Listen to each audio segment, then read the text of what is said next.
Today, I had a politically non-binary conversation with my friend Soren, who is a honors student at UT researching identity for her thesis. And I met her at an event here in Austin, a really cool event with, well, I can't say who. It's kind of a secret group. Anyway, but I met her incidentally in life, and then she turned out to be D-trans. So I thought, can I say D-tranny? Is that okay?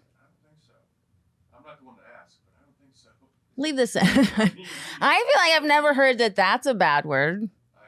But tranny is. Yeah, but D-tranny, I feel like should be extra correct.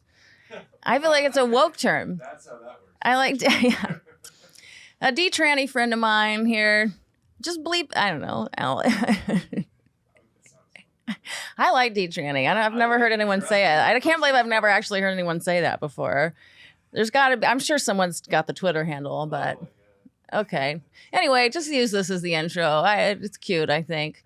I always like when, people have their interactions with the producers. So here we go. It was a great conversation. I tried to rush through her life story a little bit, but it's, her trans life story anyway, but it's so much is going on, and we go through little tangents throughout the thing that are all very interesting, and are always just kind of discussing what's going on with transition, how easy and difficult or it is to get hormones and surgery, what those look like, what informed consent is like, and our thoughts about society and how things should be. So normally Soren, when she is going to talk to people about her transition journey, only conservative people will have her on to discuss her life.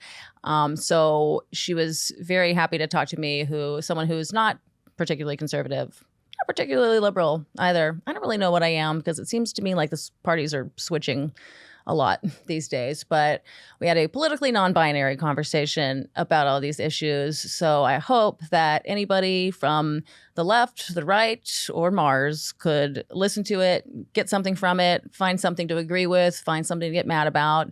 And if you are mad about anything in this, please comment below, and I will happily engage with you, at least for the first couple of days, because if the comment section goes off, then at some point my sanity comes first. But if you get it in the first 48 hours, I will probably engage with you. And if you decide that you want to come on the podcast and talk to me about this or any of the other topics, hit me up. I might have you on if you don't seem crazy. All right. Enjoy the conversation.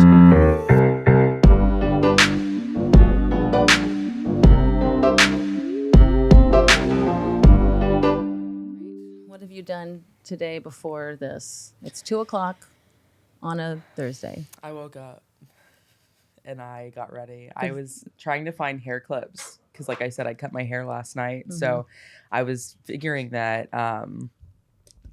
that's a good idea. I was figuring that I could use having my bangs out of my face sometimes, because last night when I kept going to brush my hair behind my ear, I was getting really frustrated by the fact that it just kept coming back into my face. Yeah. And that kind of goes back to this sort of like little neuroses thing, right? Was I didn't realize how much I hated having my hair in my face after I stopped having it in my face. Because like for 10 years I had like a fringe. It was always in my face. But it's like now I have self-confidence, so I don't need to have my hair. Yeah, it was useful when you can kind of hide behind the emo hair and stuff. And now I don't want it anymore. I want my face to be. Yeah, I want to see. I want to be the baby in the holster facing out into the world. You know those studies where they say that people kept carrying their girl babies toward them so that they weren't really seeing the world, but just being like nurtured, and they would put the boy babies more often facing out. Did you hear that? I have, I think at some point. That makes sense though. This, like all other studies, could be completely bullshit. Who knows? But hopefully people, at least it's made me more conscious just hearing that, that if I ever see that, I'm like, suggest to parents. You like, can judge a little bit. No, just like, hey, I heard this study months, and maybe face your daughter out. And feel super smart, and like, you're contributing to society. Trying to help. Yeah, and that's about feeling super smart. I mean. It's like, it's smart in like a way where it's like, oh, I'm part of this collective. Like I can connect with this person. I have a psychology degree. Do you actually? Let's put it to so some fun. kind of use. Yeah.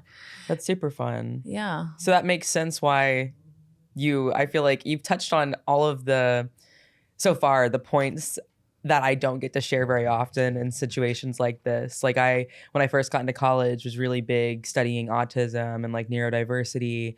I study like Is that like a program now? Like you can major in so neurodiversity? sort of, right? Like my minor's in disability studies. Yeah. So in a way, yes, but my major is humanities, which is interdisciplinary. So I actually get to construct my major and choose Yeah. the classes I want. So I have taken like Perfect autism for and autism neurodiversity. Yeah. because then you can just Do whatever. pick your one topic and go for it. No, and it's actually been great for that.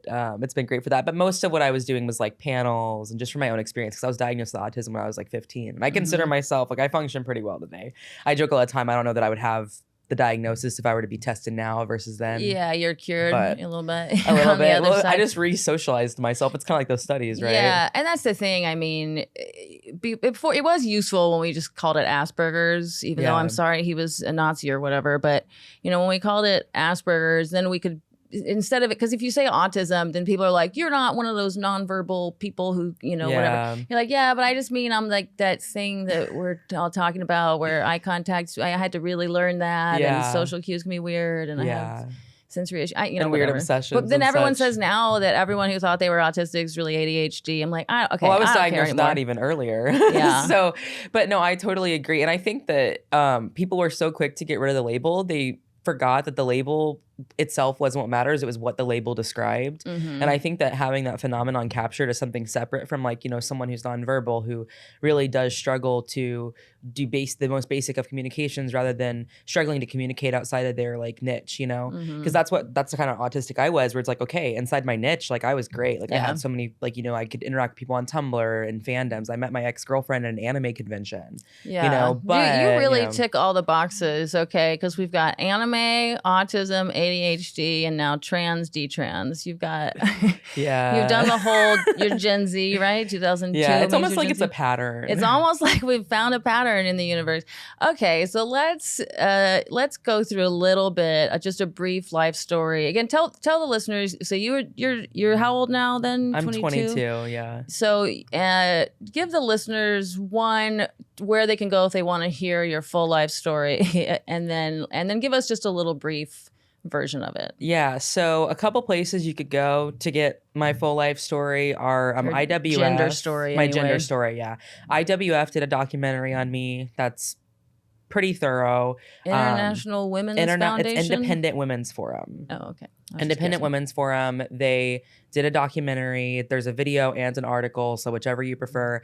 I've also written a op-ed for the Dallas Morning News called Gender Expectations Made Me Think I Was Trans. And that is from my perspective. So you're not getting it filtered through the lens of anyone else. That was my perspective. It's a little, I was not as good at translating the academic images in my mind into layman's terms at the time. So it can be a little dense here and there, but I would recommend those two places. That's a good place to start.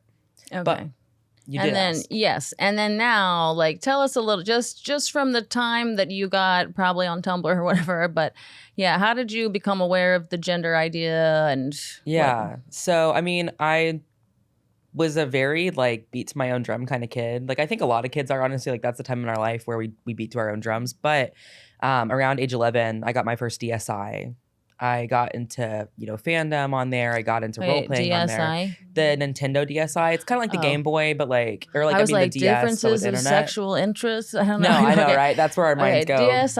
I remember Nintendo DS. Yeah, vaguely. and this was like the DS, but it could connect to the internet. That's what the I Okay. stood for. Okay. So I got on that. I got onto this little flip note, like an art app, right? And from there, you could connect to the internet and you could meet all sorts of different people. And it was fun, but then it got shut down. That was really sad. From there, I met a girl who we just friended each other on our 3DS, which was like the next generation. And we hit it off. She was into art. She was into the same fandoms that I was in. And then eventually she came out as trans. And we were super close at this point. We were like basically like little girlfriends, right? Like we were living across the country from one another, but we talked she to was each other your all the time. Canadian girlfriend. She was my, if North Dakota is basically Canada, then And yes, it is.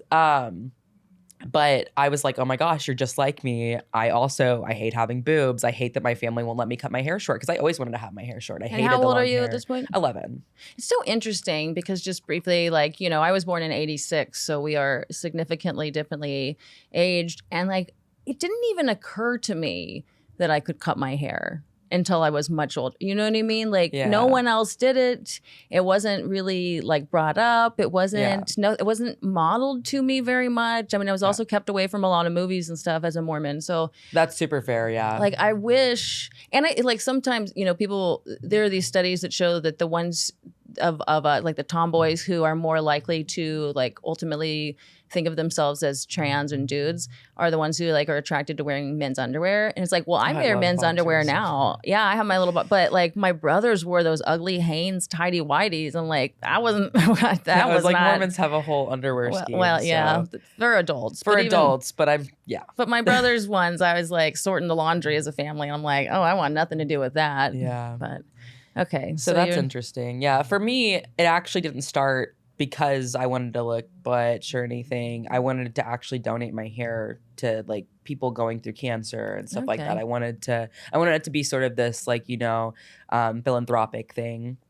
But from there, we hit it off. It was like a role play identity at the time. It was like, okay, I'm a boy, but like I was okay with my family, you know, calling me by my given name. I tolerated, you know, navigating life, being perceived and spoken to and such as a girl. I hated it in many ways because of that dynamic of you're just a little girl. Like, you know, we were talking about the babies, right? Where, you know, like the girl babies have to face inward. I didn't want to be like, you know, treated like I was dumb. I didn't want to be, I wanted to have an active role in my life, essentially. Yeah, I mean, I think of it as like when you're a little kid, and especially in maybe things are getting better now, but when you're reading books and watching movies, like most protagonists are a guy. Yeah, especially in anime. Well, I didn't even know that, but it's just true everywhere. You know, most of the novels that you read, it's like, oh, okay, it's another boy who's a protagonist. So when you think of yourself as an agent in life who wants to have adventures and go off and do things, it's hard not to just be identifying with boys all the time. But you know what's interesting? In my experience, I was actually really into the Hunger Games and Divergent, which have female that's newer. protagonists. We didn't have that too much when I was a kid. Yeah, but those female protagonists are both tomboys. They're both kicking butt and going on adventures. And so I didn't like, for me, and maybe this is the sort of spectrumy thing about me, is like I've never really thought of myself like as a woman, as a girl. I don't think of people like as women, as girls in that way, where I'm thinking it really defines much about them in terms of like their personality. And like obviously we have patterns, like evolution exists. Evolution selected men and women to be the way they broadly are for a reason, right? But at the end of the day, that never computed in my mind. So I didn't actually really view them as being any different from me, right? Even though I was dealing with the gender stuff, right? Okay, so you've got this girlfriend online. You're wanting to cut your hair, but for philanthropic reasons. Yeah, and then. You know, how does it become, you know, you said you didn't really mind. Did you have a different name than you were born? Like, did your parents give you a girl? Yeah, my given name was Kylie. And I actually am getting to the point where I like, if my family, like my grandfather, I was having a really hard day the other day and I called him, I was like, Grandpa, I know I never call you for this, but can you just pray for me? Like, it was just a moment where I wanted to connect with him. I know he likes praying, right? And he used my given name, Kylie, in the middle of the prayer and he goes, I'm sorry, and Soren. And I was like, it's okay. Like, dude, like you can just say what comes out of your mouth. Like, I know you love me. I know, you know, that's people can have different names too. It's like my niece usually calls me Tia, but she can call me Arielle sometimes, or what, you know what I mean? Like we can all have different things. Yeah, it's communication. Language is about communication. Plus Kylie's kind of not that feminine of a name. I was afraid you were going to be some kind of, you know, Tiffany or Michelle. Yeah, no. It actually, for me, held very feminine connotations because, and likely this is a generational difference. Kylie Jenner, like Kylie Jenner, Kylie Minogue, who was actually who I was named after. Okay. And so it was. But you could go by Kyle for sure. I mean, yeah, I went by Kai. I went by my initials, the initials I had growing up, KC. Like I went by a lot of different things, but ultimately, like that sort of fantasy of the role play, like I liked the idea of choosing another name and getting to go by something that wasn't like, you know, the name my parents used when I was in trouble. Because I mean, my parents were very busy people. By busy, you know, my dad was disabled and my mom had to work to support him and me. And so it was just, I felt like my name wasn't said with love enough. And it's not that they didn't love me. It's not that it wasn't said with love, but the comparison was like, you know, I was a ADHD kid. Like I was getting into all sorts of trouble and it was kind of like, Kylie, like stop, you know, and that's how I heard it in my head. Yeah, so. I could see that. Okay. Yeah. So, but as I got older, My parents kind of pushed back on me getting shorter hair. My mom was like, please, nothing like, above the chin. And I think her main concern was like, I would regret it. It would be hard to grow out. And plus my grandma was a teen mom. That's so ironic. I know, right? I know. But my grandma was, it is super ironic. My grandma was a teen mom though. And so there's this sort of vanity that I think was at play a lot when I was a kid, because my grandma wanted to be beautiful, but she was like pregnant, and it's hard to be a teenager when you're vain, right? And you have a kid. And I'm not trying to speculate on her behalf, but that's what I saw. And I saw it passed down to my mom and then on to me. So the short hair was like, it's a pretty thing. Yeah. But eventually my mom gave in. She let me get an undercut in like, the next year or so. And that was that. But as I moved on to junior high, my friends, they were a lot more like liberal leaning, supportive. I went to a very, very diverse junior high. And I sort of got into, people who were willing to sort of call me what I wanted to be called and, use the pronouns I wanted to go by. And so at that point in middle school, you said, hey, I want to be a boy. So you did he, him, and you had a different name then? Yeah, that's when I started going by Soren. Okay, and Soren was the one you chose. Yeah, and I've gone by it for 10 years at this point. Yeah, because you're still Soren. Yeah, I'm still Soren. Yeah, and I think that itself wasn't that bad. Is that like technically? I know like Kierkegaard, but is that technically a male name? It is. It's a very male name. Okay, but I don't mind here in like the United States. We like do people are like, well, and I met someone recently who named her 4-year-old Soren. Yeah, her 4-year-old girl, yeah. and I was like, oh my gosh, like that's so cool. Like, women have been eating up all the cute boy names lately. But hey, men had all the traditionally girl names back in the day, right? Yeah, like Kelly and Morgan and stuff. Yeah, Mm-hmm. it's fine. It's just language, right? But from there on, I was playing softball, it's a girls sport, right? Like there is not really a boys equivalent until you get to, the men's level, the professional level. And so around 10th grade, I met my dad and my stepmom, and I sort of had this opportunity to start afresh. They were a lot more moderate than my mom was. And they pushed back a little bit because they were like, we don't know you. Like, we don't really like nicknames. That's not really how our family goes. It's just funny because my dad goes by a nickname, or at least a different name than what his first name is. But I did have this opportunity to, they didn't have the same baggage with me, knowing me growing up as my mom and my stepdad did. So from there, it was a little bit easier for me to get my foot in the door with social transition. I started going to a support group in the Fort Worth area. And this support group was crazy. And real quick though, you somehow, like before middle school, you'd already decided you were a boy. Yeah. And that was because of the internet, the Nintendo? The idea was introduced to me through the internet. A lot of it was just that I wasn't very stereotypically feminine. Like I didn't, and at the time I would wear basketball shorts and a big baggy t-shirt, and that wasn't really the style. I mean, today women wear that all the time, but back in the 2010s. But I mean, I was a tomboy, but in the 80s and 90s, I was a tom, all my characters on video games were boys. Most of the time playing D&D, I was a boy. I had a favorite boy's name all the time. You know what I mean? Like I was that, but I wasn't exposed to the idea of changing your gender or sex until at least college. So like you encountered this on Tumblr or through the little girlfriend, right? It was okay. I had a similar sort of experience. I wanted to cosplay boys. I wanted to, like, when I would role play, I wanted to role play the boys. I was really into the yaoi, quote unquote, like role playing, which is just like, it's like anime, but like boy on boy essentially. Oh, okay. That's sort of like, and it's like you're a kid. So fetishization is a strong word, but there's a lot of little girls who are into anime who love when the male characters get together, right? Sure. I still do. Yeah, no, exactly. But yeah, having that idea introduced to me at such a formative time that, you can't, if you like all this stuff, if you like being a boy, you can be a boy. Yeah. And there's, a slew of other factors.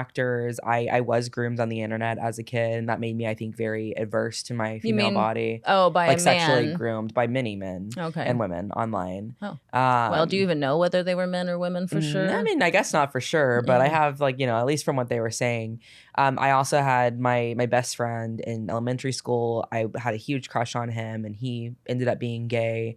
And so it's kind of like this, one of the things that I heard a lot on the internet was like, well, if you're attracted to men as a man, then maybe you're actually trans. And I was like, okay, well, yeah, duh. Like my best friend's gay and I like him. So yeah. And that's, again, one tiny little factor. Easy like that's answer. not a huge thing. I'll be a boy. Yeah. I know, right? No, I do sometimes. I've noticed something where I think that there are people who the lesbian to trans dude pipeline, the to gay trans dude pipeline, like, or, sorry to call it a pipeline, but whatever, that cohort.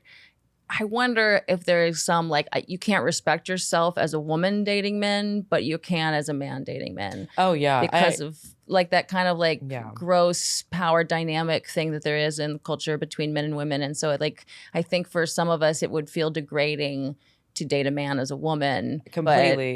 But you want to, if you see yourself on an equal footing. Completely. And I've actually thought about that a lot because everyone thinks like, well, you know, it's always homosexual, transsexual, right? Where it's always going to be someone who would otherwise be gay or lesbian who's transitioning. But I have found a lot of people who, you know, even some of the women I know who are dating trans women, right? Who are like, able to be in this based off of sex, male female dynamic because they see their partner as female too. Yeah. And I think that there's a lot of, you know, like trying to contort oneself out of the heterosexual dating dynamics that, you know, plays into why like this, you know, sort of concept of trans is so appealing both for oneself and in one's dating partner.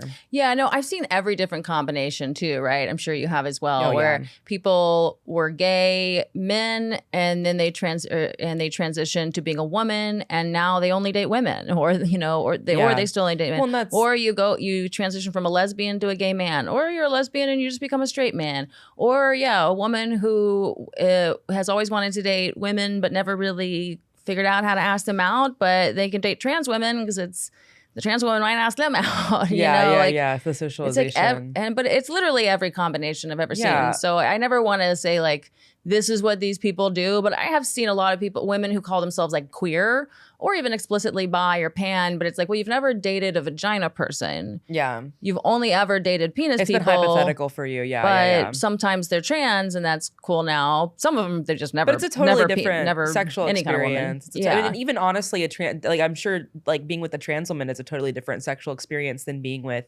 you know, like someone who was born male feels that they're male. Yeah. A male man. Yeah, a male man.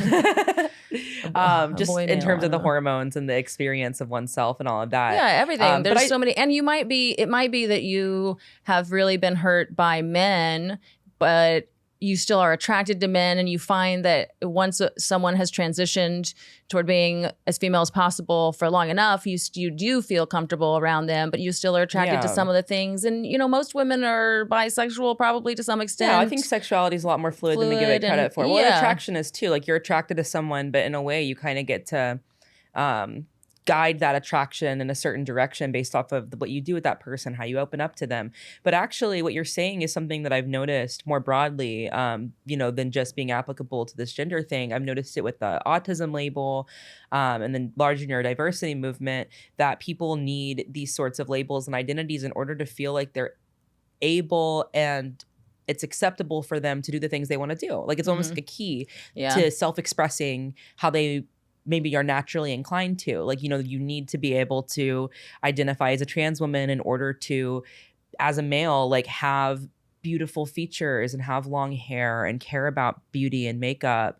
Or, you know, you need to be able to identify as neurodivergent and have that neurodivergent label in order to take off your shoes when you're filming. Like, you know, it's like people need that sort of like green light in a way. I don't think need that these any green labels do light to that. take off my Well, shoes. because you're special.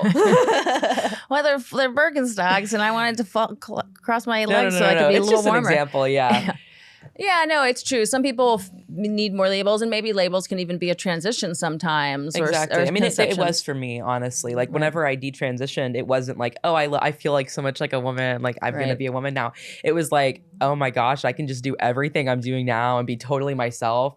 And like, my sex is just one fact about me. Yeah. Like, it doesn't actually, like, I don't have to do anything different. I can just be like, yeah, you know, I'm female. Like, that's what this means. I you can know? be however I want.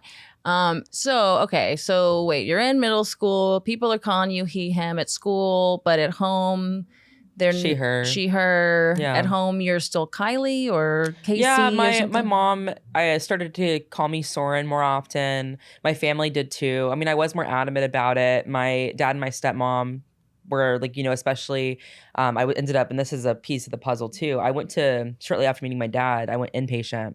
I had like an episode, and part of it was like the daddy issues coming to a head, right? Okay. Like my stepdad and I, him being disabled, we butted heads all the time. And when I met my biological father, I was like, well, you know what? Like, I have another option, right? And that was kind of awful in many ways because my stepdad was there for me, right? Yeah. But I was a troubled teenager and just, he wasn't there for me in the way I needed him to be. And so I ended up having this break, went to the hospital. Psychiatrist pushed me to come out as trans because he was like, well, you have a different name on the door. Like, I won't tell your mom, but like, come on, dude. And I was like, yeah, that's sure. how it was treated. Like, had you talked to the psychiatrist much? No, I met him once, and You he met was him like, once. you have short hair, your name's different on the door than it is on the chart, you're binding your chest, like, and I wasn't wanting to come out. Like, I was gonna wait until I was an adult. Even with my dad and my stepmom, I was gonna wait till I was adult to come out because I was like, well, if they don't accept it, then I'll just do what I want at that point, but I'm not gonna That's how I mess up felt my about being family gay. dynamic even more. Yeah. As a gay teenage Mormon, I was like, I'll just go to college it's just the path first. of least resistance. Yeah. Right. So, but the guy wants to be the hero and say, you don't need to wait until you're an adult. You're trans, right? We don't have to tell your parents, but obviously you're trans, dude. Yeah. But then he told my parents anyways. Well, yeah, that happened at church too. And so my mom was like, let's just like, let's hold off. Like, she didn't tell us herself. Like, let's, let this sit. So the doctor's literally calling and going, excuse me, you have a son. Did you know that your son is trans or whatever? Like, yeah, basically, like, I think her issues are because she's transgender is about what my mom translated to me from her conversation with him. That my depression was like, because I was transgender. Like, all of my issues were because I had this gender incongruence. That's what the psychiatrist diagnoses. He says, hey, there's actually no other issues here. There's just the trans thing, and we're gonna treat this. We got life-saving care for this. I mean, not exactly. I was diagnosed with major depressive disorder. I was put on an anxiety medication at the time. But it was more like, these are issues she's having, and this is likely why. Okay. But the thing was, I'd seen another therapist when I was a little bit younger, and he was like, "Oh, it's definitely the family dynamic. Like her tension with her stepdad. Like, this is a family therapy issue." And I was like, "F that. Like, I don't like him, but that's not why. It's because I'm trans." Like at this point, I'd had people telling me, the internet, the psychiatrist, and all of that. Like, your issues are because. And that, of course, I saw that guy before, but at the time, like, that was my perspective on it. And then meeting the psychiatrist, it just affirmed it, This is around 2017, 18? 2018, early 2018, January. Okay, yeah, early 2018. And so that makes a lot of sense. We were pretty full tilt at that point in that world. They were pretty full tilt, I think. And so... But then they put you in some kind of support group?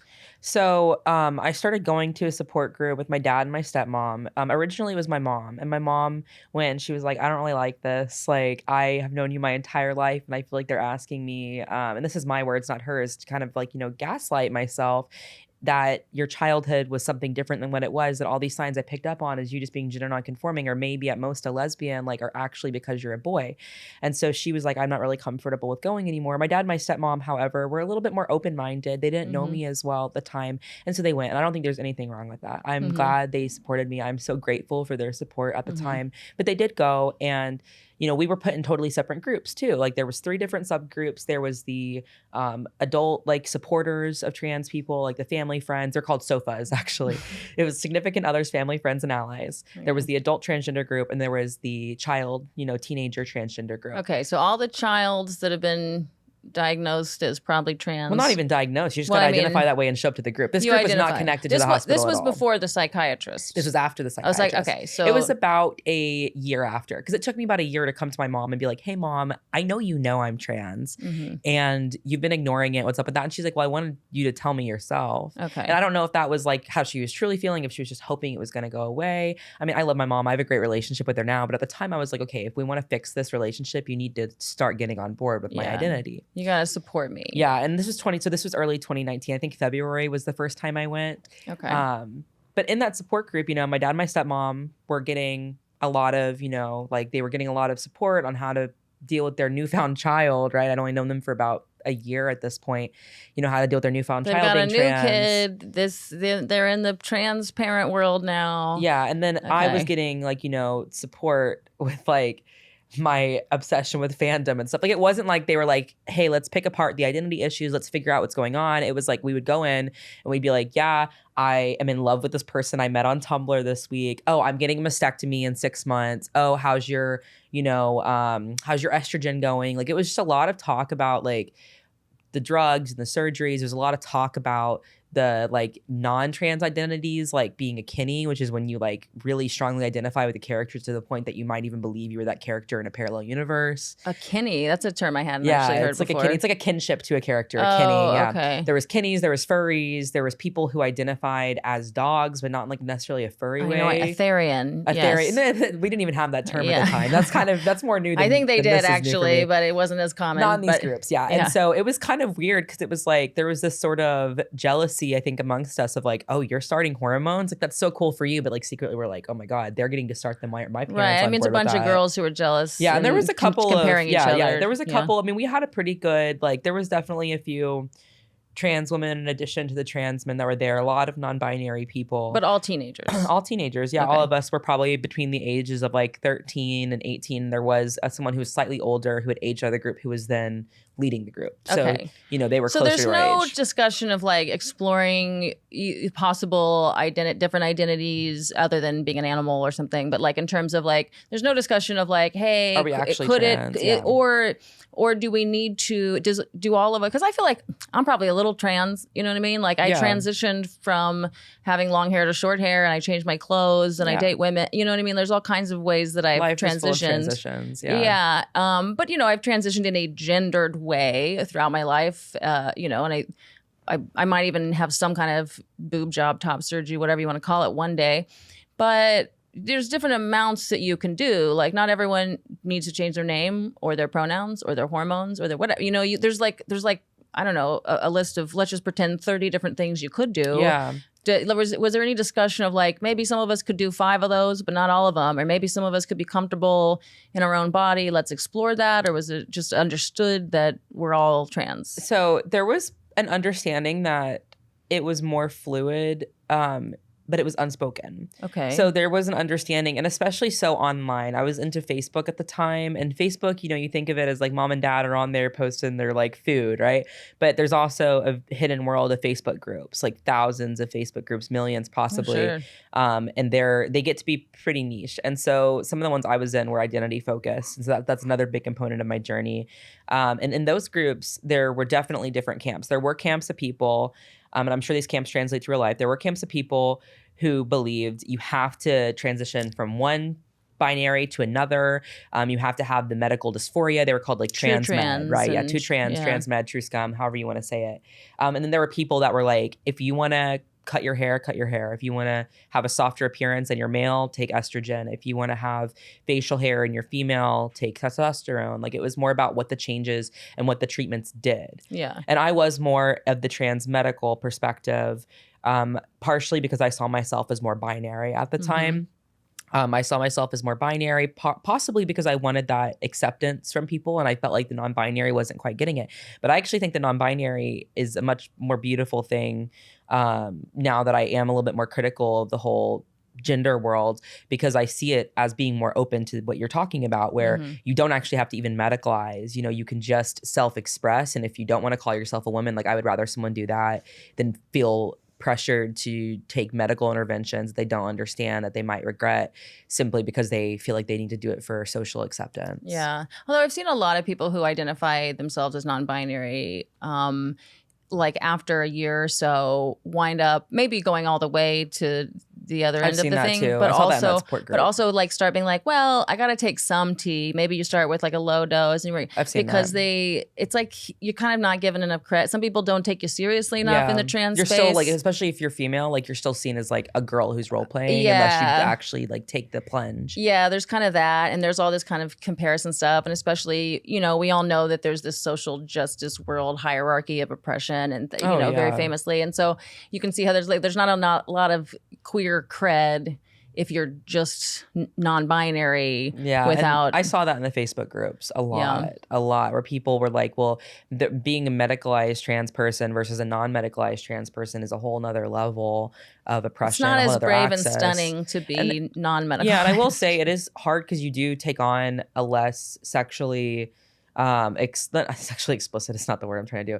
You are more sexually ambiguous whenever you start to medically transition, and I think that does expose you a little bit more. Like I think people are, and especially nowadays, more tolerant to seeing someone who like, okay, like you're a girl in, you know, baggy clothes and short hair, like, you know, they're not automatically assuming you're trans maybe, versus like if you're a girl with short hair and baggy clothes and you have like facial hair, Right. you know, then that they start to get a little weird about it. Right. So definitely I think, and that plays into the larger human, you know, evolutionary response of wanting to make sense, of wanting to be able to easily categorize things. It's in our nature to easily categorize, especially sex. Sex is like the thing we're attuned especially to as easily females, categorizing. even more so. Oh my gosh. Yeah, because for safety reasons, we evolved to go man, woman. Yeah. We have a bigger reproductive responsibility. And that's why I also think a lot of dysphoria appears around puberty, because that's when you're starting to really take note of sexual differences, because like sexual differences really matter once you've started ovulating. Not only for ovulating, and also just in terms of your life. No, absolutely. Jeopardy, you know? Yeah, and I'm thinking about it from like the evolutionary perspective, because that's a lot of what helped me. Well, you need to reproduce, but also not die. Exactly. From the evolutionary perspective. That was what another factor that led to my detransition that I don't get to talk about a lot was like all these classes that I was taking at the time. I was taking like, you know, biological anthropology. I was taking cultural anthropology. I was taking sociology, all these things that talk about like, okay, how are these concepts socially constructed? What are humans actually, right? And I realized like, okay, I had this perspective that male and female didn't matter. And then I realized like, okay, they kind of do, yeah. And often only really concretely, objectively matter when it comes to like making babies, right? And we don't even have to do that anymore. We're post-scarcity. Like we don't have to reproduce or else our species is going to go away. And that's why I have a hard time, like, you know, when it comes to thinking about like the medical interventions, where I'm like, in an ideal world, like, sure, you don't have to reproduce. If you want to make yourself infertile, like, you know, taking hormones and getting surgeries, like whatever. But then I think about like, is it possible for someone to actually conceptualize what it means to be infertile? Right. Especially when they're under the age of like becoming desiring. I think there's so many women who are still sure at 25 they don't want to have kids, and then right at 30 they're like, I have to. Well, especially when you have security, like you're with their husband now, or you know, you're with a wife, and you want to now that you have a home and a job, like pass that on to somebody. And you can take your relationship to the next level and become So, but okay, so you're reading at this point. The culture has started telling you that male and female is not that different of a thing. Basically, you're kind of saying like medically it's not, because we hear this all the time that like now they say that sex is not binary, not just gender, but that sex is not binary, which to my mind it's like sex is binary in terms of when we mean sex as a reproductive category. There are two reproductive categories, but sex isn't binary if you mean the characteristics, like sex traits aren't binary. There not only are there DSDs of various sorts that can be kind of dialed. Sometimes you have a DSD, but you're phenotypically completely male or completely female. Other times you are sort of a hybrid. And then even people who are not having DSDs, we still have different levels of hormones and things that certainly express on a spectrum. But as a reproductive category, sex is binary. Yeah. But, you know, so now when they say like, no, science has decided, you know, nowadays that sex isn't binary, it's like, well, that's a really like, that's not even how science works. Science doesn't just like decide anything. Things. Yeah, science is always evolving. Yeah.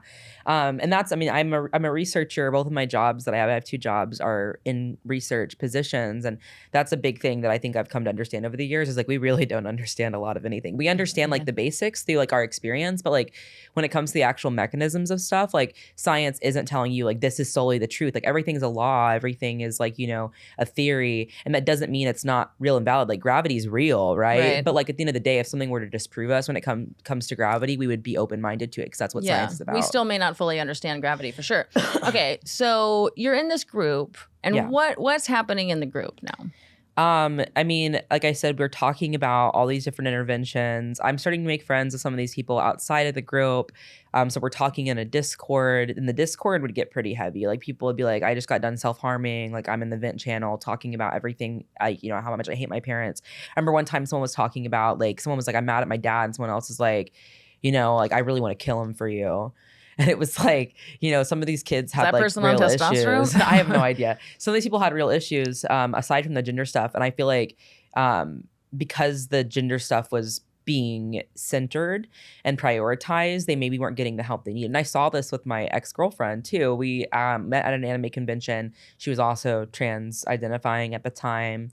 And I remember with her, like, she didn't get proper treatment for some like mood stabilization issue she was having because she was put on testosterone instead. Like I kept thinking, like, especially when we were breaking up, I was like, why, is this so hard for her at this point, and not in terms of herself, but it's like if we had focused on getting her on maybe mood stabilizers when she was 16 instead of testosterone, like the antithesis to mood stabilizers, maybe she would be in a much better place right now, much more stable place right now. Yeah. And that's a real concern that I have. But, like I was feeling very much like this is real now. Like these people are 15 getting mastectomies and I'm 18, 17. I could be getting mastectomies too, No, wait. They never perform surgeries on minors. I know several people who are 15, 16 in this group who are getting them. I knew a friend who wasn't even on testosterone who is now detransitioned who got a mastectomy at 16. Yeah, I think it's interesting. Sometimes you do hear of the mastectomies first.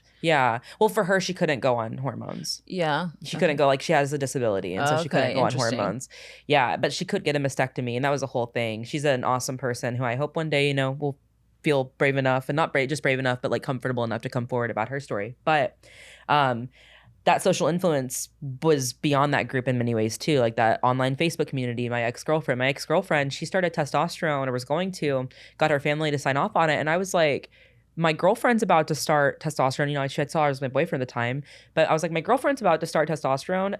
Why can't I? Like, I don't want to be left behind. I know, exactly. And so I used that leverage to get my mom to sign a piece of paper that allowed other family members to make medical decisions for me in her absence when she wasn't there. Okay. So she was basically like, I don't want to put my name on this, but I'll put my name on something that allows someone else to put their name on this. Yeah, she didn't want to lose me. And she saw other people supporting me. And she's like, you know what? You're 17 and a half. In 6 months, you're going to go do it anyways. And I would rather show you this support now and concede a little bit and like have you in my life. And I love her for that. I think it was a good decision in terms of the fact that she made the concessions she needed to. Mm-hmm. But it also really sucks because then COVID happened 6 months later. And if I had not started testosterone 2 months before lockdown, would I have ever started testosterone? Interesting. Right. Lord works in mysterious and sometimes fucked up ways. I know. Yeah. Okay, wait. So I remember on the podcast that I listened to, you were saying something about the group therapy and like some guy coming in and just being like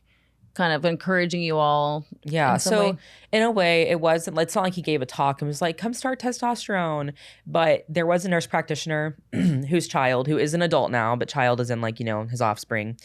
Whose offspring child, sorry, I always like struggle with how to articulate this. His kid is transgender. And so he, as a nurse practitioner, learned how to prescribe hormones and started prescribing hormones more so to kind of give back to the community. Sure. And so in this group, he would come as a parent, right?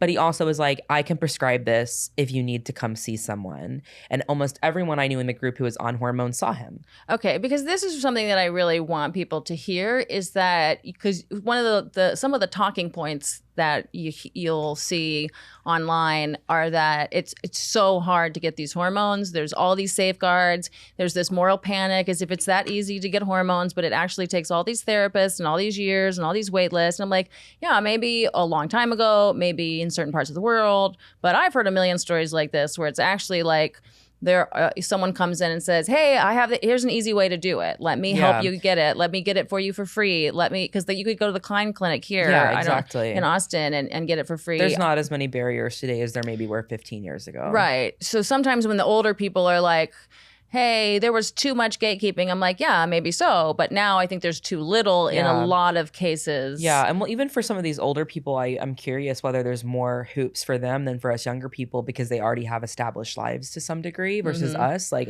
they see the kids as like, hey, let's just transition you early. It'll be easier for you. Like, you don't have anything started. Yeah. For yourself. So I definitely noticed that. And I do think that my experience is more common than we realize, especially in these support groups. Like there's always someone who knows someone. Yeah. And well, especially I've also heard online I've seen people going, hey, like here's where you can order them online actually. Yes, especially estrogen. And then there's also like, hey, this is the script to tell your doctor so that he will diagnose you as trans and give you the drugs. Yeah. And even if it's not true, tell them you've felt this way since you were little. You've always felt this especially way. For you the have people, dysphoria. Yeah, especially for the people who are more non-binary, who might not, who want to be on testosterone but might not have crippling dysphoria. Because that's a big thing in the community online too. Is like, yeah, there are people who believe you have to have dysphoria to start this, but also the fact is, people transition without dysphoria. People have dysphoria and don't transition, and that's just a fact of life. So, this is one of these things where I'm so frustrated when anyone tries to cite evidence for stuff, because it's like we just don't really have any good evidence for anything, because there have been a handful of studies, usually really small populations. Usually there's a lot of loss to follow up. Usually there's weird selection bias. You know, there's all kinds of stuff going on, but also there's a lot of self-reporting, and we know that kids are lying. We know kids are teaching each other how to lie. So you've already got so much confounding shit going on with all this. It's like, how could we tell? We're purposely fooling the doctors. Yeah. We don't know if the doctors are kind of, like this guy who's a parent. There is this issue where if you have helped your kid transition, you couldn't live with the idea that that was the wrong thing that you've done, because it's like you've done a lot of now irreversible, life-altering, potentially really devastating stuff. Not only if they decide to detransition, but also just because the lifelong costs of all these hormones and stuff, they take a lot of toll on your body and stuff and your development. And so like to ever think that could have been a bad idea is just too much for a parent. And so then he needs to think that it's the best idea, and he needs to kind of almost like proselytize or just like help, like, hey, if I'm helping all these kids, like you go that it's kind of like the person who gets their first tattoo and then all of a sudden is covered in tattoos.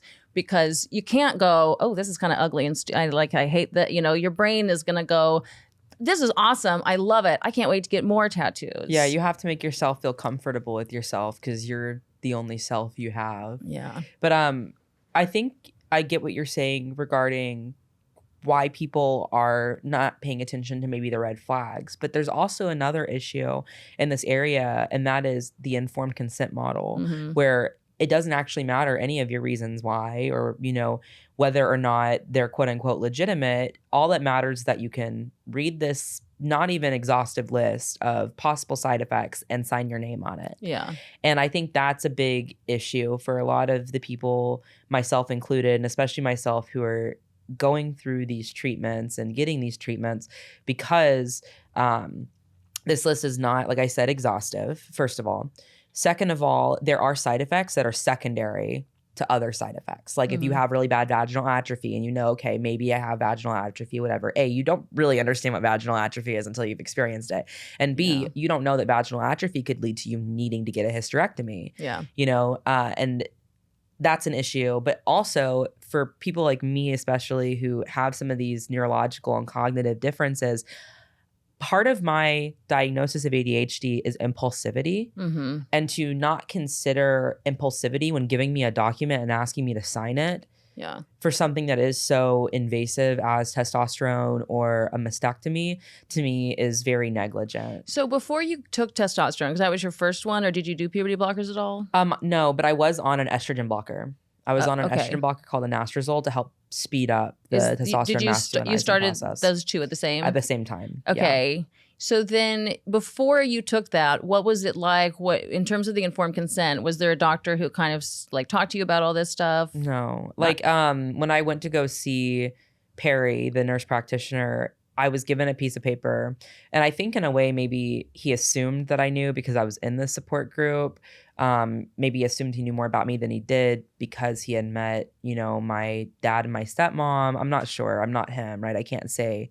But there was no real conversation about it. And keep in mind, this man's also prescribing me my antidepressants at this point. He's prescribing me my ADHD med at this point. So he is aware of my comorbidities. Yeah, see, this is when people are like, just trust the doctors. These decisions are between He's not even a doctors and their doctor. families. Right, but it's like, just trust the doctors with medication. They'll just give, like, how many of my friends are like getting Adderall for school from these doctors? Yeah. How many of my friends are getting Viagra so they can take Molly and still get hard from these doctors? Well, what's crazy is I recently recently got back on my stimulant medication just because I was raised on it. I started it when I was 7 years old. So my body really struggles to self-regulate because I was formed on it, right? But I recently got back on it, and my current physician, I love her. And one of the things that she did that I've like never had before was she was like, can you send all your medical records of you being on this medication over to me so I can look over them, like any psychiatric records you have?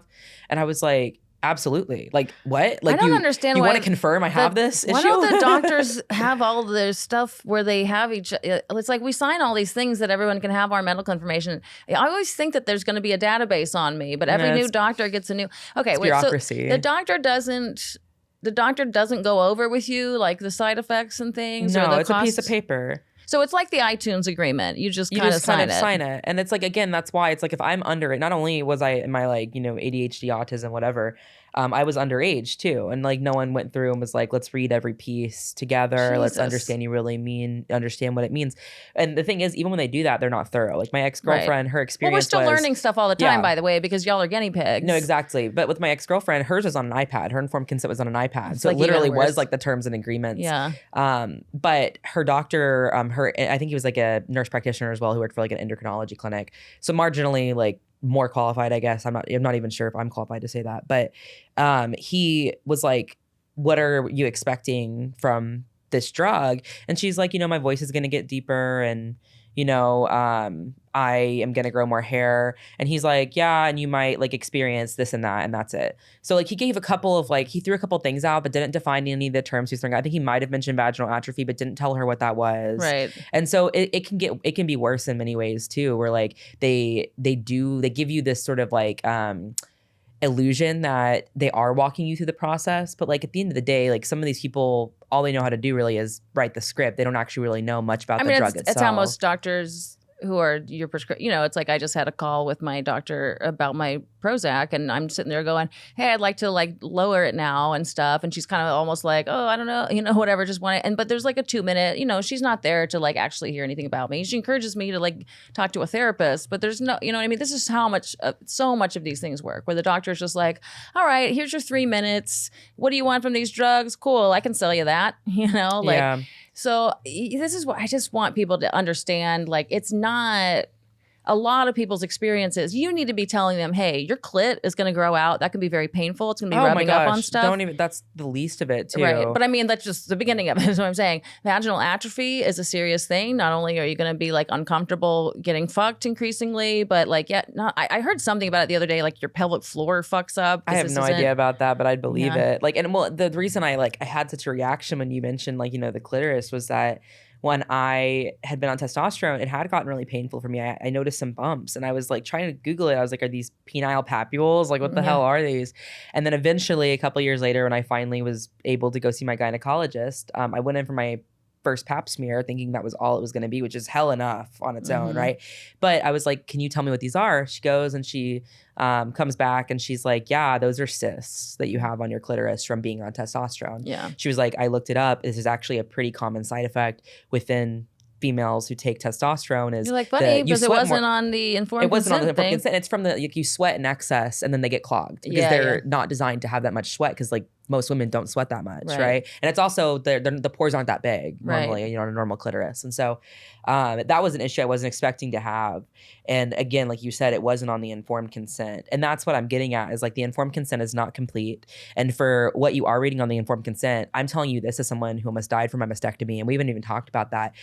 You will not know what these side effects and complications are truly like until you experience them. You won't know what it's like to have to get your incisions cut back open while you're awake and have blood drained out of the holes until you're on the table undergoing that experience. And so, well, and then what I hear is that it's always branded as life-saving care, like medically necessary life-saving care. The WPATH has been very insistent on using that kind of language because that way we can get insurance to cover it and everything.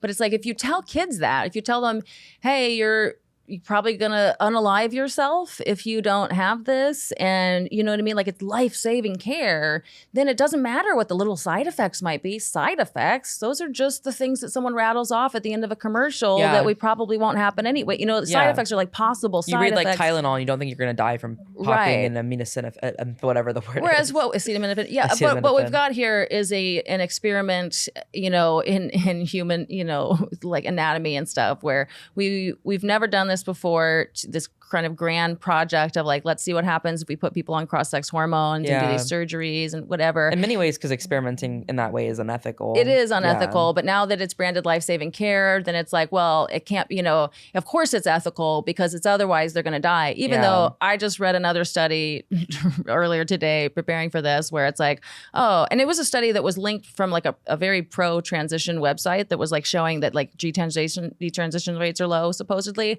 And I go and read it, and one of the things that they're saying in there is like, well, yeah, it turns out that there was no lower suicide risk after transitioning in this, but still people did report that they were kind of happy that they transitioned, basically. Yeah. I'm like, okay. But at that point, you have to ask why that is. And I think part of it is like the affirmation thing. Like, and I've talked about this before, like people need affirmation. They need people to be like, yeah, like you are who you are. But at the end of the day, like that doesn't mean you have to affirm always in the way that, in the sense that you don't have to affirm things that, let me regroup my thoughts. A good friend, Prisha Mosley, puts it better than me, that validation and affirmation are two different things. And you need to validate people's feelings, like be like, yeah, you're feeling what you're feeling, I believe you, but that doesn't mean you always need to say like, that's true. Like if someone is saying, I need to die, I don't want to be alive, you're not gonna be like, yeah, you need to die, you don't want to be alive. But you're gonna be like, I believe you feel that way and I'm really sorry you feel that way. But you can still affirm them in their person by saying, you're a good person though. Like you are, it's like, I don't know if you've seen the new Inside Out movie. Is it taboo to talk about? I don't know. The Inside Out 2 movie, they introduce a concept because the main character Riley is getting older. And they introduce a concept of like basically these beliefs she has about herself. And you can like pluck a string and hear her say, I'm a good person. I'm a good friend. These kind of beliefs about ourselves. Like that's what we need to be affirming, not like the cosmetic reality of someone. Like you don't need to affirm. I think it can be really harmful if you affirm someone in their identity as being pretty or as being, like this or that, when those things change and our transitions we go through. You don't want to be too attached to something like that. Okay, wait. So you get this informed consent thing. They barely go over it with you. You sign it. They put you on the drugs. Yeah. And then how does that go? You get on. Is the testosterone like? Does it feel good? I mean, it does because it's testosterone. Right. It's a steroid. Like I felt amazing after I would take my dosage. But at the same time, like my body was really achy from it. Like especially on the lows of the week, I would feel like low on hormones, right? And the mood swings were awful. That's interesting. So you were taking it once a week? I was taking it once a week. And you could feel the day, because that's how my ex-boyfriend trans dude was, where it would be like he would take it on Fridays. So by Wednesday and Thursday, he would definitely be like jonesing for his next dose. Yeah. And I mean, that's what's interesting too, is like, it's not even just the normal, like if you produced no hormones at all and you took testosterone, and you would have that normal low. So there's not only the low of testosterone, but there's also your body trying to equilibralize and get you back to your natural hormonal balance of having higher estrogen. So there's higher estrogen too. Right. And so that's what's difficult, is like your body is constantly trying to bring you back to this baseline of normal, and you're injecting these hormones and taking it away from it every time. So you're kind of like on a PMS, menopause, male puberty roller coaster. And that's what's really tough about it. Yeah. Is like, and the further you get into it, like, the more you stabilize, sure, because you've been on testosterone for this long, your body adapts. But going without estrogen in a body that's designed for estrogen for that long is really hard on you. And that's part of why I stopped initially too, is it wasn't even the detransition. I stopped taking the hormones because I was having awful side effects. Like the vaginal atrophy was really bad. I was aching in all my joints. I was on like 14 different medications whenever I was taking the testosterone just to manage the side effects of it. And none of the doctors I was going to manage the side effects stopped really to say like, this could be because the testosterone you're taking. I think one did. It was a rheumatologist, because I was eventually sent there because they were like, you're having all these joint issues, like you have a family history of autoimmune disorders, let's see what's up. And she was like, yeah, no, like it's likely the testosterone.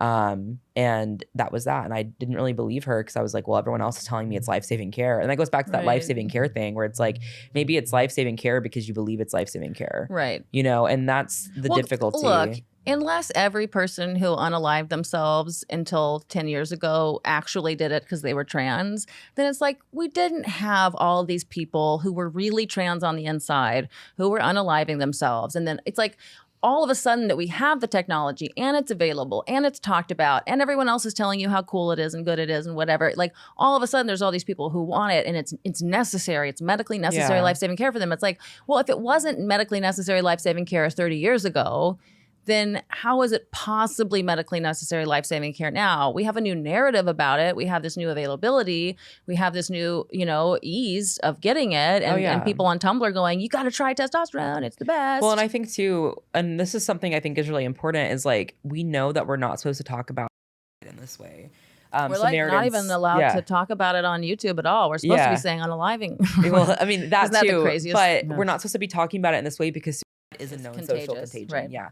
Like so the Samaritan guidelines essentially say that you need to be really careful about how you talk about it, and you don't need to say that there is any one factor that will lead to, because the factors leading up unalive, sorry, that will lead to an unaliving of oneself. I've never used that verbiage because it's really, but you just have to. Yeah, no, I understand. Sorry about that.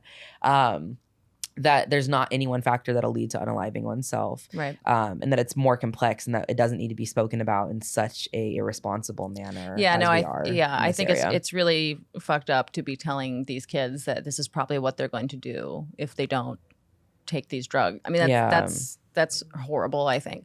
Okay, but so you're on the stuff and you're dealing with whatever, but at what point do you have the double mastectomy? I had the double mastectomy in June 2021. Okay. I had come into some money from COVID, like the school sending out money to its students, COVID relief fund from the federal government. School gave you money? Yeah, school gave me money because it was like given to students, like supplement student living, essentially.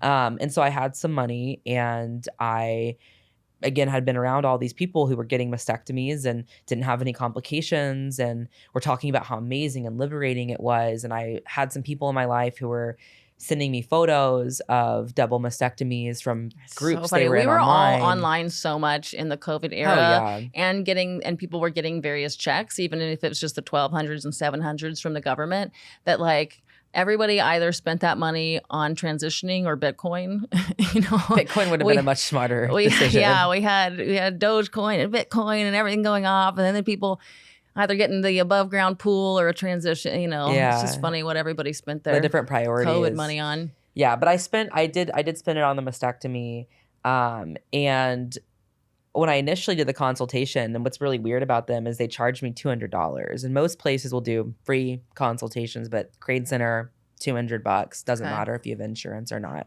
Okay. And then they make you go through all these hoops. They say they're really good at getting insurance to cover their procedures, that they can get you in-network coverage even if you're out of network. And I believed them. But eventually when the actual surgery came around, I was denied in-network coverage. I had to pay $5,000 up front, and they said they would reimburse me once they got the out-of-network coverage confirmed and verified, because we were doing all sorts of appeals. Actually a really lengthy, it could be a whole conversation in and of itself. Did you get the money back? I got like $700 back. But the thing was, my out-of-pocket max for out-of-network was $4,500. So I should have gotten at least $1,000. I have no idea what calculation they came up with. We went back and forth for a while. That's funny. These people also just kind of fucked you in terms of money. They're like, yeah, we'll get it all taken care of. No, we'll get you your money back. Just pay us now. That's shady as fuck, dude. It gave me I think I had to fight them a little bit, and they appealed to my insurance, got insurance to pay more money. And then that was the only reason I was able to get it up from like $400 to $700. It was like crazy. But I go in for my surgery. I meet her the week before. And what was really weird was I showed up actually in this shirt to Austin for my pre-op appointment because I was living with my mom up in Fort Worth at the time. And I wasn't wearing a binder or a bra because I was like, well, I didn't know what she needed to look at. And I didn't feel uncomfortable. I'm like walking around Austin. I smoked a J with a bunch of homeless people. Like I was like, I was just like living life, and I felt comfortable in my skin, and I still went through with the mastectomy because I thought I needed it. I will briefly stop you there to say I used to wear sports bras all the time. So like bras felt dysphoric to me. They're too feminine. And, when I was dating the boy, it was like he tried to get me in a binder, but it was very uncomfortable. I don't like wearing that much of a stuff. And I still like wearing trans tape for swimming. It's just a whole to do. But finally, then when I dated a girl after that, she didn't wear bras at all. And so then it was like, she kind of like encouraged me, and I read some books about kind of how bras are sort of bad for you, but she encouraged me to try just not having a bra. And so getting rid of the bra and just like wearing a little bit baggier clothes, like the freedom. I just love the freedom of no bra, just free as a man. It's like, and you don't even like, hey, try before cutting your tits off.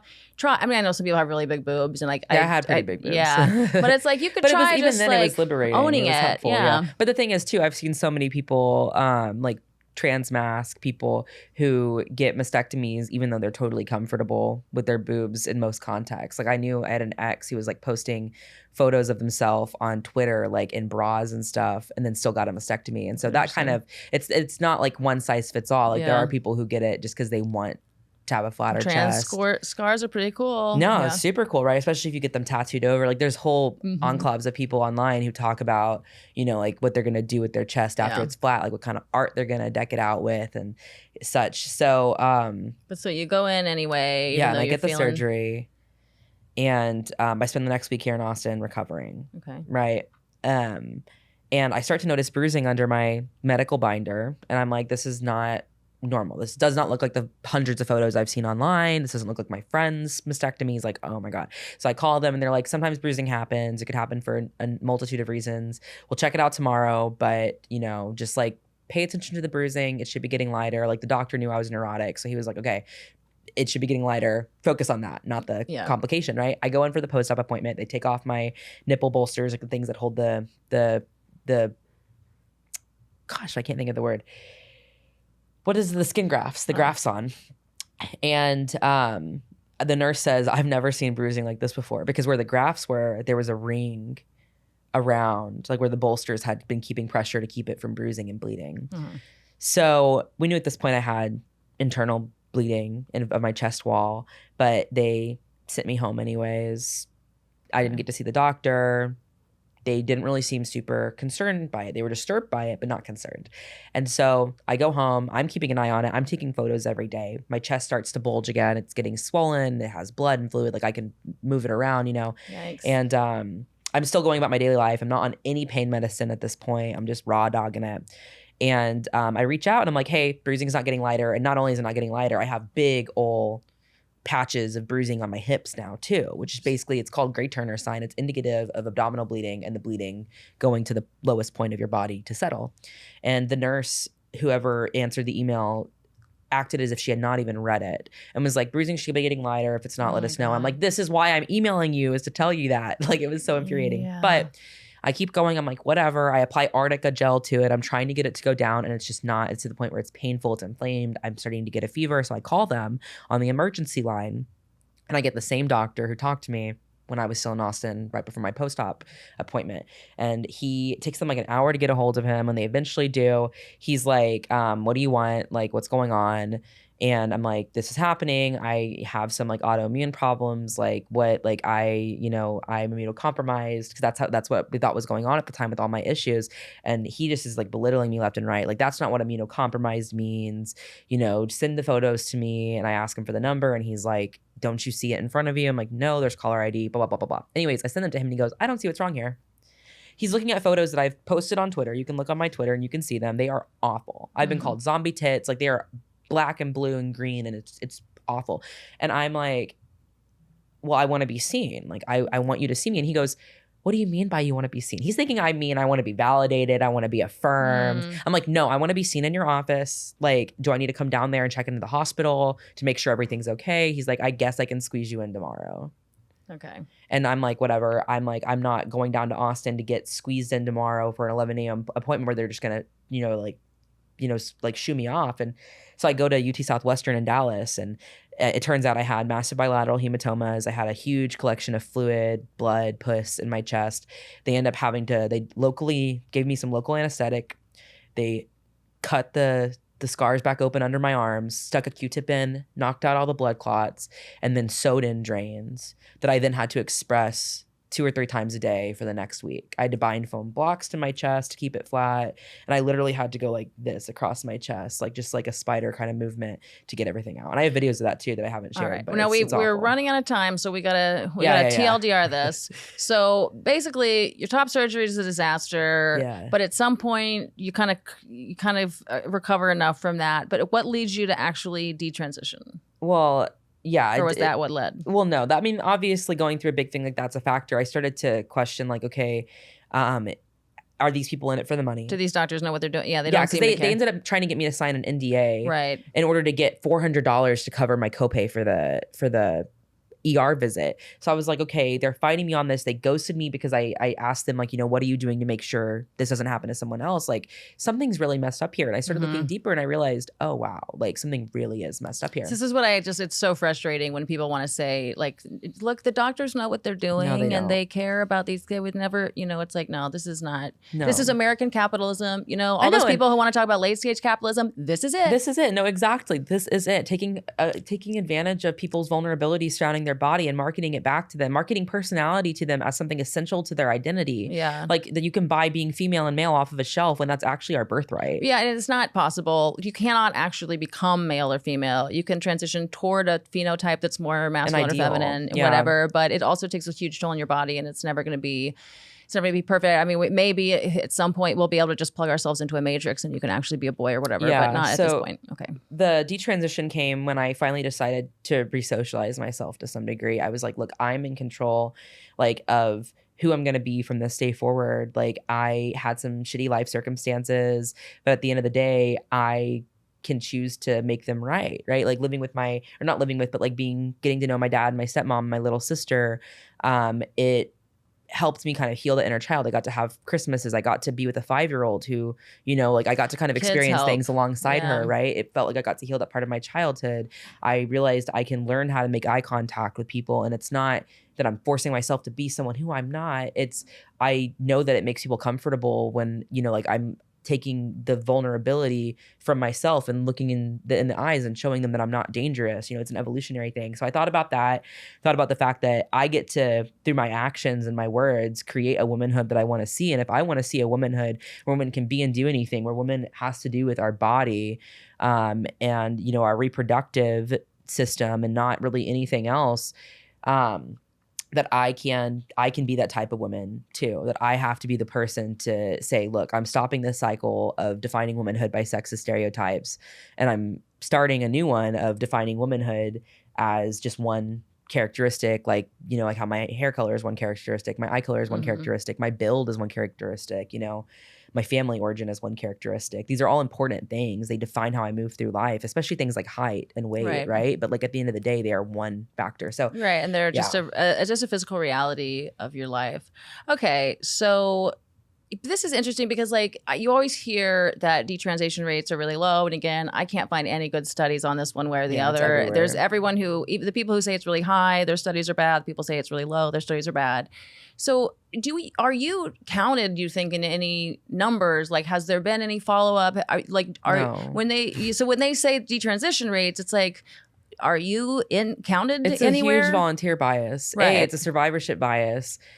Because the people who are following the Trevor Project and such to fill out these surveys are people who are likely in the community in the ideological sense. And I frankly think there are a lot of people who are ashamed to come forward about detransitioning because it was such a huge part of their identity, and now it's not. There are people who can't even admit the medical harm they face, who don't think of themselves as detransitioners. There are people who have medically detransitioned but are still ideologically engaged in, the trans identity itself. There are so many different people. It's not an easy concept, I think, to wrap our heads around or, especially describe. So no, I don't think there's really any way to accurately track detransition. I know in an unscientific way, do you have any feeling from your peer groups, from what you've seen online, do you have any feeling toward kind of what percentage of, and we'll say for F to M's particularly, would you have any feeling of like how much you think people are detransitioning one way or another? Well, and again, that depends on the definition of detransition there. I can't Let's say a talk about number for regret, sure. like some kind of regret or realization that you didn't need to do this medical pathway. I think a lot more, especially with the regret. I think regret is going to be even more underreported because of the fact that regret has so much guilt and you're shame told attached to it. you're told not to fuck it up for trans people. Exactly. Because it's like a right-wing talking point to even mention Detroit. For a Let's long make it a time, the New left-wing York talking yeah, point. exactly. Like- For a long time, the New York Times wouldn't talk about it at all. You know, they finally started to a year and a half ago or something. But for a long time, and now everyone calls it New York Times transphobic in that part of the internet. But for years, those of us who were concerned, you know, were like, the New York Times won't say anything critical. Won't even have a conversation. Won't even about have it. this conversation. So now it's become trendy enough to talk about it. But it's like, well, okay, you guys wouldn't listen to us on the left when we were trying to have a reasonable conversation on it. So then the right got a hold of it. They were the only people who would listen to anyone. Yeah. So now they are trying to. And But so from your perspective as someone who's detransitioned, like, what, because a lot of people say try to use the detransitioners to pass anti-trans laws and stuff, but I assume you don't want to stop adults from being able to transition, like to pass laws, or what's your feeling on the laws? So I have a lot of complex feelings around this because, and first to address like the detransitioners being used thing, I think that's extremely infantilizing. Yeah. Like when people say that, because we are people who have maybe been taken advantage of previously. We've been vulnerable. I think a lot of people are vulnerable at different stages in their life. It's not exclusive to detransitioners, but at the end of the day, like we are, like, to suggest that we're just being used feels like it doesn't help your argument at all. You know, like we are people, we are adults who are coming to terms with what we've experienced. And I don't think it's fair to say that we're just being like sheep, essentially.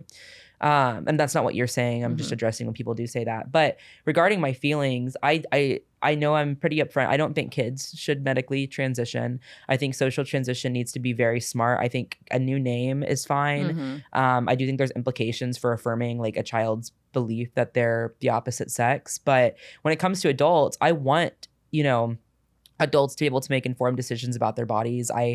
I want people to be able to decide how they self-express. So when it comes to self-expression, if you want to be a male with long hair, Of course. and if you want to wear dresses, if you want to wear makeup, if you want to do basically everything that women do that you are able to do as a male, like I am all for that. But I do think when it comes to medical interventions, I think the current status of them is predatory. I think that doctors, there is not a true informed consent. There's not a true informed consent. There is not enough medical knowledge on this subject. There's no follow-up. There's no follow-up. We know detransition does typically happen at least 4 to 8 years later. So then like usually when I was talking to that clinician on the last episode of this, it was like he would follow up like with maybe 2 years, but that's it. So it's like, of course you're not going to find any detransition. Yeah. And I do question too. It's like, and sorry, it's something I want to be like, I really want to make sure I'm saying what I actually mean here, that in a vacuum, I think it's fine, right? In a vacuum for adults, I think it's fine. But the unfortunate part is we don't live in a vacuum. Right. And I don't think we have a good enough way to decipher between people for whom this will ruin their life and people for whom this may improve it. Yeah. And I don't think that it's contributing to a positive world when we are in any context, not even just gender, in the context of plastic surgery too, when we are applauding people for dealing with insecurities they have through such profitable, predatory measures. Yeah. I mean, I think at the very least, I would hope that we could all agree that doctors need to be extremely honest and thorough in these conversations with people where they go, okay, here is what we know is probably going to happen, is definitely going to happen, is maybe going to happen. Here's what we don't know. Here's what I just heard last week that, and agree. so we need that would to, make me feel a lot better. It if we needs did to that. be, and I think it needs to be something like maybe before you had to have 3 psychologists and letters and you had to live 2 years for it. Like, okay, you know what? I think that's better because people always want to put this into this all or nothing category. Like, oh, you're saying that because any 1% of people detransition, that means that no one should be able to. And it's like, no, we're saying that maybe it was better to say you need to spend some time living in, as much as possible as the role and really talk to a few different psychologists. And we really need to be honest with you that it is impossible to transition from male to female or female to male in reality. This is the extent to which you can transition. These are the costs. These are the Yeah. long-term costs. These are the long-term costs we don't know yet. And I think, it's really dicey, especially to tell kids, hey, because I've seen these kids' books where they're like, hey, you might have been born in the wrong body. No big deal. We'll change that later. Yeah. You're really a man. It's We like, need to you're call not. it for what it is. And I think that These are sex changes. and I think if people are going to do this, they have to accept the fact that they will not be actually changing their sex. Right. They will be living in an ideal of the opposite sex through extreme surgical and medical interventions, that it's not you just becoming your true self, that you are your true self at every moment of your life. Right. That vulnerable self that you hate from 5 years ago, that was you just as much as you today are you. You are Right. always authentic, because even the parts of you that you're hiding, you are being your full self and hiding them because that's what you want to do in that moment. Like, you do get what I'm saying? Mhm. It's like you are always being your most authentic self, because everything you do is you. You Yeah. are your body, your mind is your body is your body. Like, it's and that's the thing too, is like I'd like to see more of a psychological approach to it, like not trying to get people to change how they self-express, Mhm. but to get people to accept who they are in the present moment. I think mindfulness does a really good job of this, Yeah. and that's an emerging field. It's not something we actually have a lot of research on, and I think that's where we should be prioritizing. Is these more, or these less invasive interventions are what we should be prioritizing. Yeah, I think you're right. I think just the same way when I used to hate my body as I thought I was too fat and stuff. And I mean, if I look at my body now, like I would love to like lose some weight, but I also want to build muscle. So I'm whatever. Like, it's not like I am perfectly happy with everything going on. But I had this turning point in my life where I realized, okay, I can't just decide I'm going to love my body when I lose more weight. And I'm always buying goal clothes. And so I'm going to buy the pants that'll fit when I I'm do like, that. so I stopped doing that. I said, you know what? I have to start loving my body right now. And I'm going to buy clothes that look good on me right now. And I realized, if I buy clothes that fit, it actually looks better. You don't feel so And you dysmorphic about it. Yes. Yeah. And so then what happened naturally, and then I stopped dieting. It's like a whole thing, but like that change, then I did naturally lose weight.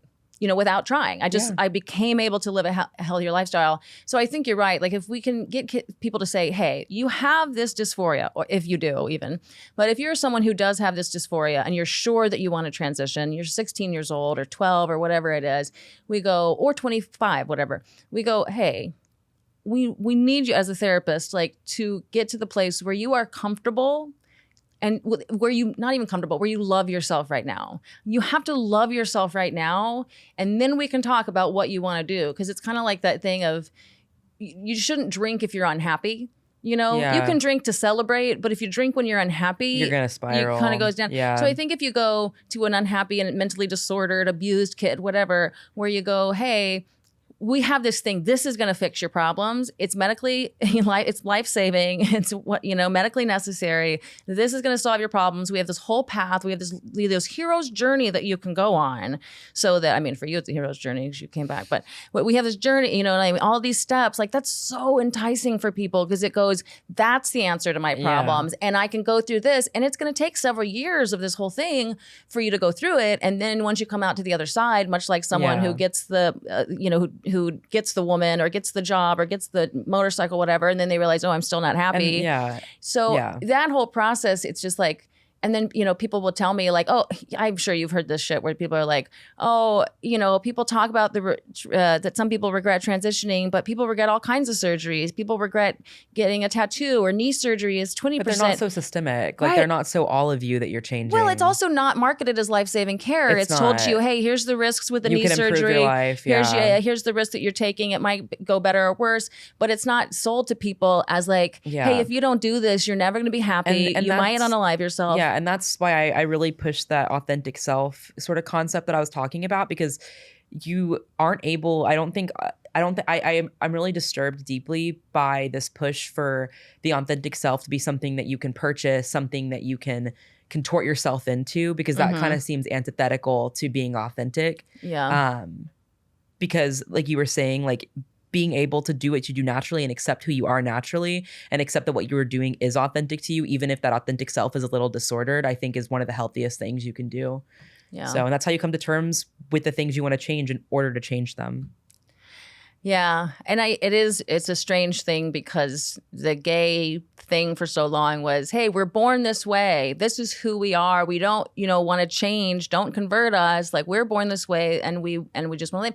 But with the trans thing saying, hey, we're actually born in the wrong body. It's definitely not our minds that are the problem at all. That could be, adapting. But we're born in the wrong body, and we need these crazy interventions in order. I say crazy, but we need these drastic interventions.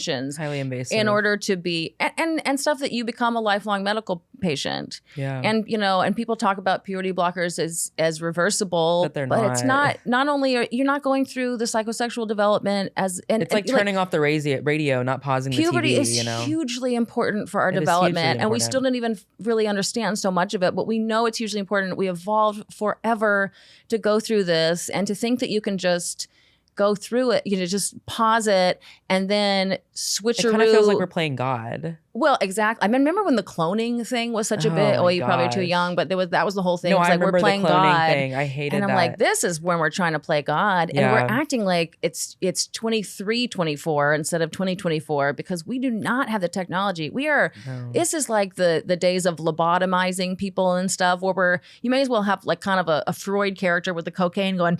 And again, that's why I think if we were transparent about it being so experimental, I think people would be a lot better off. Yes, and would be able to make a more informed decision. Most of the European countries have looked at the reviews of things and gone, okay, it's not that we're going to stop doing this, but we need to go back into the research segment of the, and go, instead of saying, hey, the Dutch model worked out, and so we're just going to start doing this. We're going to do this to all the kids who want it, and we're going to say this needs to be researched more. So if you're going to do this, you're going to be really informed about what we're doing. You're going to be told you're a guinea pig. You're going to be told, hey, we're figuring this out. So if you are sure that you want to be one of the people we try this on, we're really going to follow up. We're really going to study this now. And it's like, let's be honest, that's where we're at. We are not at the science is settled. This is life-saving care. We know how to do this. We can make you into a man or a woman, and it's going to be better. It's like, no, if you're on testosterone blockers for decades, your internal organs are all going to collapse, and you're going to become disabled. It's like it damages your organs. So, or you can get an orchiectomy, but then that's even more irreversible. And now you have to be on hormones for the rest of your life. Yeah, it's like we're at this like. It's the Wild West kind of, we don't know what we're doing yet. And we have to be honest. And to think that any child could understand all of that.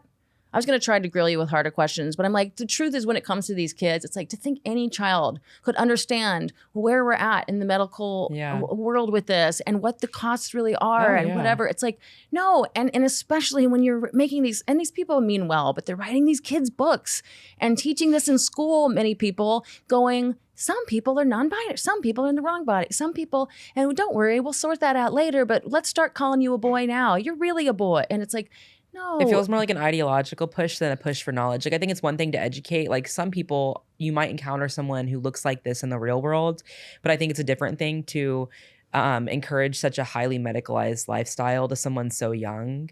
I think that's like the biggest issue I have with it too. Is right, like, it's sold as if this is just like a beautiful, it's a very complex subject that caring thing to do. Kids don't have the capacity to understand complexities and nuances in the way that adults do. But we're told that 3-year-olds know what their real gender is. No, and they don't have a concept of sex constancy yet. Exactly, they don't have sex constancy. If you show them a Ken doll, and you put a wig on it, and you put a wig on it, they'll be like, it's a girl now. No, exactly, and that's what I think is really difficult. Is we are, I think, honestly, bastardizing a lot of very normal processes for children, normal processes of discovery, normal processes of understanding the world from both the left and the right. Like we are, like it's not right for you to shut down your kid wanting to play with his sister's toys, but it's also not right to assume that because he's playing with his sister's toys that he must be a girl. I think there's a big chunk in the middle where we could all live. Like, no, absolutely. Okay, weird conservative people, let the boys play with the damn dolls. Okay, weird liberal people, that doesn't mean you chop his dick off. I mean, come on. So the other thing that I was going to ask you about is like, wait, what were we just talking about? We were just talking about sex constancy and children's ability to conceptualize complex topics. Yeah, the children. Oh, it came off of that. Something because I always think about my niece and her things and how, like, when you tell her, like, we'll kind of say to her, like, oh, you're a little dinosaur. And she's like, no, I'm Isadora. It's like kids don't understand like the metaphor, like they have these very strong ideas. So I could see a kid being like, I'm a boy, being It's really play for them. adamant It's play. that they're a boy or a girl, but at the same time, they don't really know what that means. And so they might be really adamant, especially if they've gotten kind of, feedback around the world that boys are this way and girls are this way. Well, how do you know what it's like to be a boy or a girl when you haven't even gone through male or female puberty? Right. Like that's like the essence of You're being not male really a and boy or a female. girl yet that much. You accept the genitals and maybe well, I mean, there are some of the things too temperaments. prior to puberty that we're noticing there are sex differences. I want to say the Times magazine, Time magazine had posted or had published a magazine specifically on like how there are sex differences back in like the 80s. I want to say like 86 or something like that. I came across it earlier this week and I'll send it to you. But the fact that we've kind of known about this, like the fact that there are prepubertal differences in boys and girls. Yeah, even in utero, men get even in utero more testosterone, obviously, or else they wouldn't and that even could have be the part of why penises. we have gender nonconformity is the differences in hormones. But Yeah. my thing is too is that ultimately all of this is just sex role nonconformity, sex nonconformity, Right. where you're not conforming to the ideals of your sex, whether that be in self-expression and what you're doing with your body, medically. Like all of it really fundamentally is just a deviation from the social norm. And the social norm is so subjective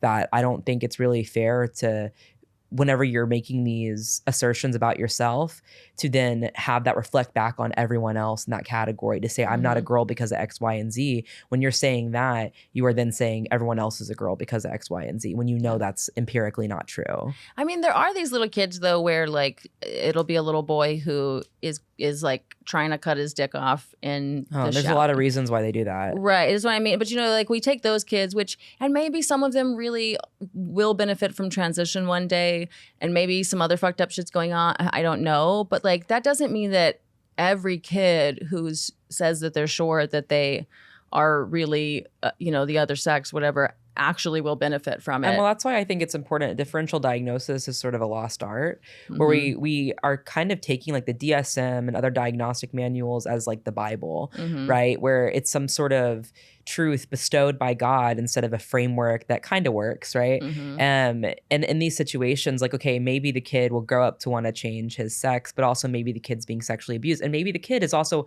holding in his pee and getting erections and is uncomfortable by that. I had a boy mom tell me that recently. She's like, yeah, my son holds in his pee. It gets hard and he hates it. It's uncomfortable. I'm like, oh my gosh, I can't even imagine how uncomfortable that is. I would probably want to chop it off too. Yeah, And the grass is always greener. There's and if multiple you tell reasons kids for everything. They can change to the other grass easily, then some of them are going to do it. And I think that's part of what's really hard about this is these ideas can be quite contagious. And it is a little bit like, unfortunately, if you have the adults doing this stuff and able to do this stuff and talking about it and being visible, then kids are going to see this more. Yeah. And there is that kind of slippery slope element to things. And especially in the day and age of social media. Yeah. That's actually, I'm writing my thesis this year, my last year of college. And my thesis is going to be on how the internet's influencing identity formation. And I'm going to do a study. I'm going to do some qualitative interviewing with people who have developed and resolved cross-sex identities, detransitioners, and sort of look at the common threads in their internet usage growing up and some of their family backgrounds growing up, and hopefully connect the dots and make a little bit clearer and add a little bit more complexity to this area of research, and how people make that hero's journey. Especially in today's age, it's way different than it was back when, Corinna Cohn was transitioning in the 1900s. And I'm going to say 1900s to make, him sound so old. Yeah. But you get what I mean. It's Yeah. different than today. Yeah, I wish I could remember what the question I was going to ask you was, but I think we're out of time. No, so it's okay. damn, oh well. I had a maybe- wonderful time. This was, I really liked this. I usually, I do talk to a lot of conservative people because they're the only people that'll hear me out. And I think talking to a conservative audience is really beneficial in many ways, because hopefully I can help broaden their perspective on letting their boys play with Barbies. But it's been wonderful chatting with you. Oh, thank you. Is there anything else, any final thoughts you'd like to leave the audience with about changing the conversation on this?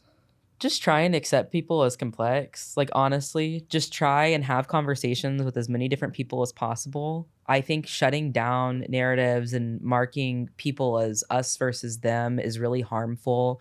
And that's not how we're going to affect change. That's not how we are going to move forward in a positive direction when it comes to, you know, developing safe sex changes, or, you know, maybe finding another solution that's less invasive and is much cheaper and, you know, less emotionally taxing on all sides, you know. So don't cut off your family if you don't have to. That's another big thing. Family is so valuable. I wish I had given them more understanding when I was a kid. Do you ever want to listen to Jeffrey Marsh and just cut their No. their adults out of Like, their okay, lives and maybe- just watch him on TikTok Like, instead? my mom's imperfect, but like, the fact is she's my mom, and I'm not saying that like blood matters. Like, you know, like obviously if your parents are like abusive, like you don't have to choose to be around anyone. But I also, think some people these days probably use abusive the same way, Yeah, like words I or think- violence. And I think whatever. accepting people as flawed will do you so much good in so many areas of life, like in friendships and relationships, and also dialogue. Like being able to actually have a conversation. Like I always tell people, I don't care your political affiliation, I don't care your favorite color, your favorite band. If you can be honest with me and have a conversation with me, we'll get along just fine. Like those are my two values when it comes to relationships. Absolutely. And if anybody is watching this and wants to come on and tell me a very different perspective and let me know what I'm wrong about, then you reach out to me and I will be happy to have a personal conversation with you. Well, Soren, thank you so much for coming and sharing your story. Maybe we'll of have you course. back on to talk less about your life story and more about some of these other No, I know. We got to have a questions I will talk about autism sometime. Yeah, definitely. All right. Thank you so much. Thank you.